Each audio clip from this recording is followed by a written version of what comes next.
شو ديك الحاجه الحمراء اللي كتبتها في يدك الحاج؟ الراية الحمراء. إيه الرايه الحمراء؟ واش طات لكم هذه الرايه الحمراء؟ واش دارت لكم؟ ما محلها من الاعراب؟ حنا عندنا البنان. عاش سيدنا. سيدنا ونصلوا عليه. بصح كيفاش عاش سيدنا الحاج؟ ما فهمتكش. سيدنا راه عند ربي.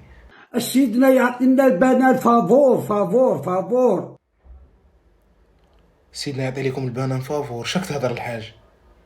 واش ما سيدنا عندنا سيدنا واحد الحاج؟ شكون سيدنا اللي عليه انت؟ فافور الراية الحمراء. هو الحاج صايب بديت تخص تهضر وكان بوزي لك في كاسيون عامل فيك راجل كبير وانت قاعد تخلط لي في الهضره. قلت لك شكون سيدنا؟ جاوبني شكون سيدنا اللي راك عليه، باسكو انا نعرف بلي عندنا سيدنا واحد واللي هو الرسول صلى الله عليه وسلم. عاش سيدنا عاش سيدنا يعطينا البنان. حبس حبس، ما تقوليش نتوما اصحاب الرايه الحمراء عندكم سيدكم وحدكم. لا حول ولا قوه الا بالله.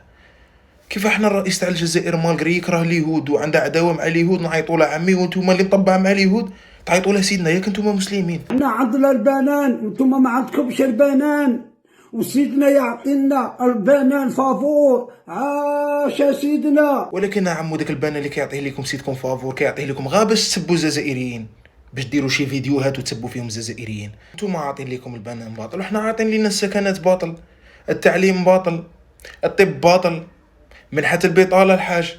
لا مجال للمقارنة الحاج، ما تقارنش بيناتنا. عاش سيدنا الله الوطن. سيدنا الله الوطن. سيدنا الراية الحمراء وحنا عندنا البنان، وسيدنا يعطينا البنان فافور. ثم ما عندكمش البنان، ثم ما عندكمش البنان. بنان بنانا بنونا البنينينا. الراية الحمراء الراية الحمراء البنان البنان.